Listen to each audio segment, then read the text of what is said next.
I'm a pastor in Manhattan, and there's been a major push to plant churches in the last 30 years or so here in New York City. And to the extent that I'm told that basically there's 2 gospel preaching churches that were in Manhattan 30 years ago, and then the rest are all new. So basically, if there is an evangelical church in New York City, it's either a new plant or a revitalization of a church that used to be non-gospel preaching.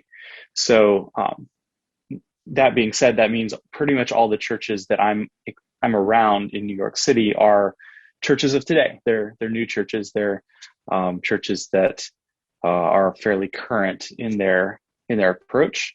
But one of the things that I've observed in this massive church planting movement here in New York City is that there is a major embrace of what some would call it the seeker-sensitive movement, which is connected to the church marketing movement, which is designed to make the church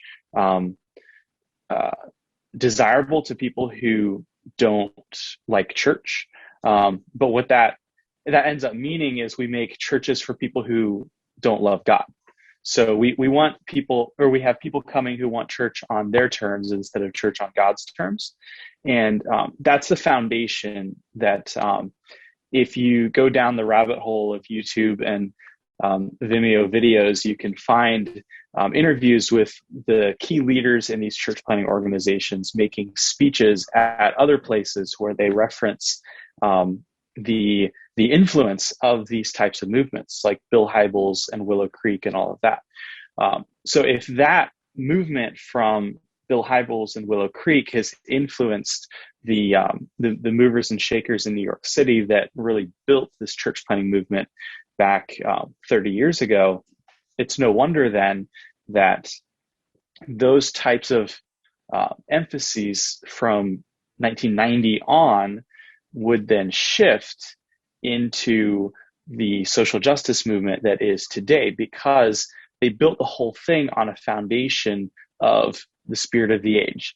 So whatever is trending, whatever's popular, the spirit of the age is what we will speak and teach and promote, or at minimum allow. We'll at least allow these secular ideologies into the church and to become the foundation stones of the church. Mm-hmm. So it's no surprise then that the social justice movement, or what I just call the woke movement, the woke church, has become the name of the game here in New York City. So I've been noticing it since 2015 when someone told me that, I've recognized too, I was actually late to the party, but someone told me, Andy, you are racist and you will always be racist because you're white. Even though you don't have any negative thoughts or actions towards persons of color, you are racist because you're white. And I was told this by someone who was a ministry leader, and we were working together in some urban ministry with some kids who were Black and Hispanic, and had a great ministry and thriving. Tons of kids were coming and no cultural issues as far as that stuff goes. But then this person pulled me aside and said, Andy, by the way, you need to learn this ideology. This was the same conversation where this person told me that sex and gender were not the same thing, and that you could be a biological male but identify as a woman. And I was just astounded. It was as if you would have told me that the moon was made out of cheese. I was just completely unprepared to respond to that because I thought this is insane. Now that was 2015, and that really woke me up to what I now see as the woke movement, and started studying, started digging in, and started speaking out on these issues. My previous church I worked for, we did a conference in 2017, 2018 on postmodernism and critical race theory and all of those ideas. We did that several months before a doctrinal statement was being written that we didn't even know about at the time. But there's a statement on social justice and the gospel, also nicknamed the Dallas Statement. So that is very much the same theology of what I've been trying to teach. So we did our conference a few months before that went public. And then the day that went public, I signed it. So I'm like, yes, this is good. This is true. This is right. Then I was in a meeting with about 200 Manhattan pastors right after that came out. And the pastor who was leading that, somebody went to the microphone and asked him what he thought of that. And he said, I'm not going to sign it. And they said, well, why is that? And he said, well, it's not about what the words say, it's about what the words do. And then he cited speech act theory and saying that these words are designed to marginalize people and to push aside people who are not white. So he basically was saying that these are the words of white supremacy, and these words are designed to marginalize Black and brown voices, which is nonsense. But in my view, seeing this, I said, I agree that these words are designed to do something, and that's exactly the reason why I'm signing it, because these words are designed to stand up against an anti-gospel. These words are designed to stand up against the most dangerous threat to the church in the last 50 years. I'm studying at John MacArthur's seminary out in California. I'm doing my doctorate, and we've had many lectures with him, and he tells 50 years of church history with John MacArthur, kind of retelling his story and his observations. And his perspective is that this woke movement, the social justice movement, is the greatest threat to the church in his lifetime. Mm-hmm. It's a greater threat than the inerrancy controversy. It's a greater threat than the charismatic chaos, or like any of those. It's more dangerous than the prosperity gospel, than like Benny Hinn or Joel Osteen or any of those things. And so we've got to take this seriously. And I've been convicted and challenged, because I'm realizing that even the pastors who are standing up against these things, oftentimes they don't realize the full scope of it, because they're living in more rural communities. They're living in areas where, you're not having to do this like racial sensitivity training in order to stay in your job, which racial sensitivity training sounds nice, but it's not. It's actually mandating a cultural Marxist worldview, and you have to get re-educated in order to keep your job. So if you don't use the right gendered pronouns, if somebody changes their identity and you don't just like stick with it, then you're out the door. So it's very, very, it's postmodernism. That's what it is. But Satan likes to confuse people, doesn't he? Yeah. He likes to throw stuff like that in there to just confuse us and make us, what is the truth? Yeah.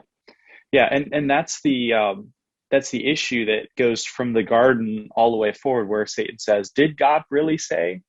And that's the question that Christians have been assaulted with since the beginning of time. The devil says, God didn't really say that. And then the Christians have to decide, are they going to capitulate, or are they going to stand?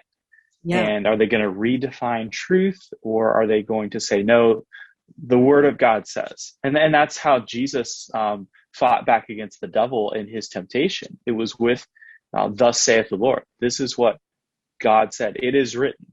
And that's what we need to do as well. We don't need to be ashamed of the gospel. We don't need to be capitulating and adopting the world's ideology in order to reach people.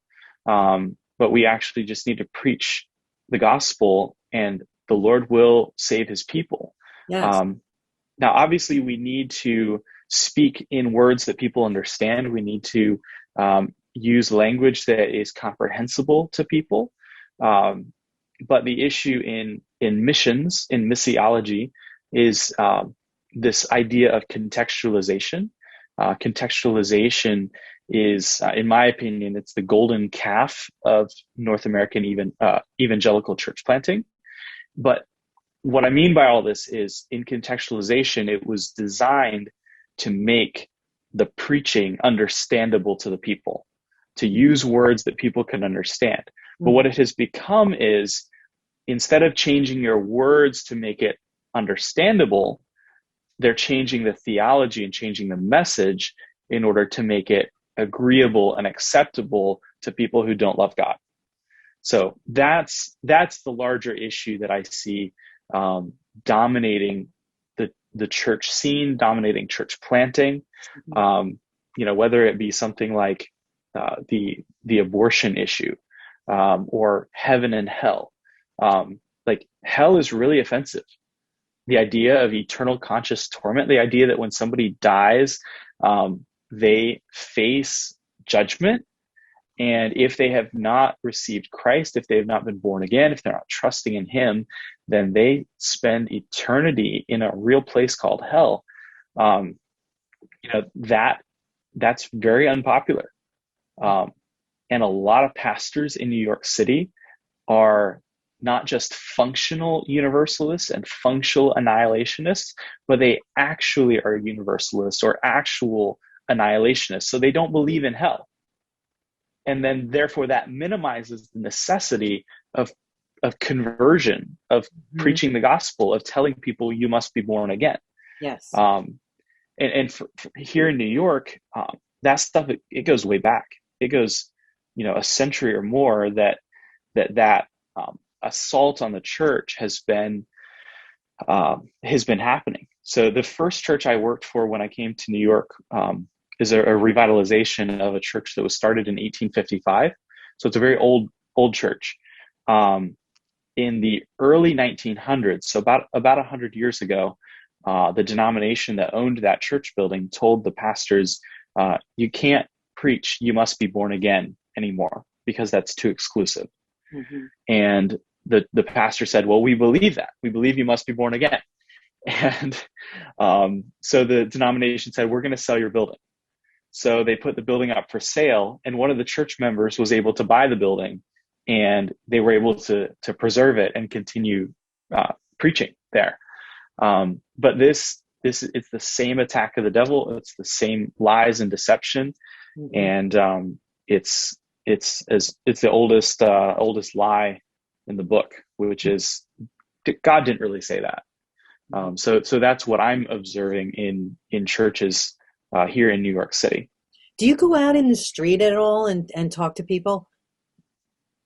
Yeah, we do, especially back before lockdown, before COVID. Yeah. We would go a couple times a week. We'd be out on the streets talking to people about the gospel, passing out tracts. We even did a little street preaching. But not all street preachers are created equal. Not all street preaching is the same. There's the kind of preaching that's just yelling at people, and then there's the kind that's actually trying to get people to listen. So we try to do that second kind, preaching to people out of love and compassion, desiring to see them saved.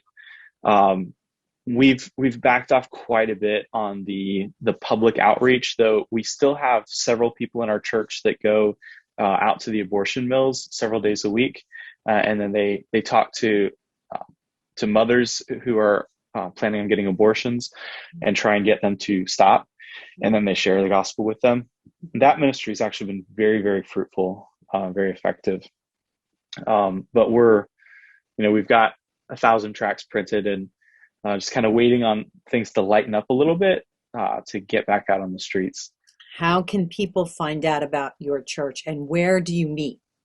Yeah, so our church is called Providence Baptist Church. pbc.nyc is our website, pbc.nyc. You can also find us on social media at pbc.nyc. So if you search for facebook.com/pbc.nyc, you can see our live streams there. On YouTube, you can see a much higher quality video of our sermons. So that's youtube.com/pbcnyc. We meet in someone else's building, but the church building is called Rock Church. So that address is 153 East 62nd Street. For more information, go to their website at pbc.nyc.